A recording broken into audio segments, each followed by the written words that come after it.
One of the most basic uses of the double overhand knot is to tie a double fisherman bend. Generally speaking, when we use it in mountain rescue, we're tying two ends of a piece of cord together to form a prusik loop. For purposes of demonstration, we're going to have the magic rope that changes color in the middle. The first half of the rope is green, the other end of the rope is blue, and in the middle, somewhere out of sight, they come together as a single rope.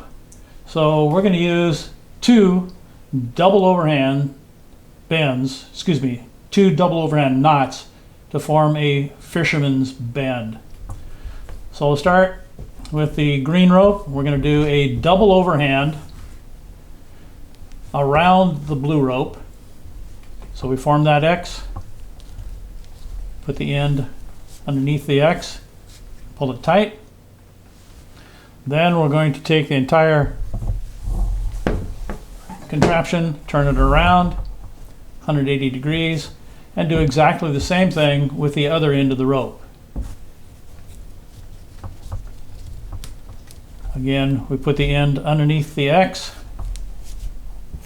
and we want to make sure that we maintain that X. One thing that beginners will make a mistake is when they put the end under the X bounces off to the outside, and we end up with something that looks like that. I'm going to make sure that the X stays in place as the end goes underneath.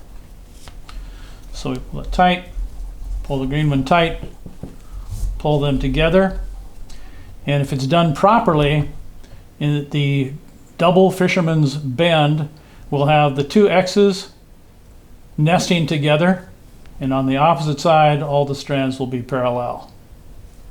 We want to make sure that when we finish this and we pull it tight, we tie it, dress it, safety it. In this case, the safety is sufficient tail. We have way too much tail in both cases here. The tail in this case is 6 times the diameter of the rope. So since this is 8 mil rope, 6 times that is approximately 2 inches. So I've got way more than necessary. If the end of the rope was here, that would be sufficient tail. So tie it, dress it, safety it, and then stress it. Means pull all the ends as tight as we possibly can.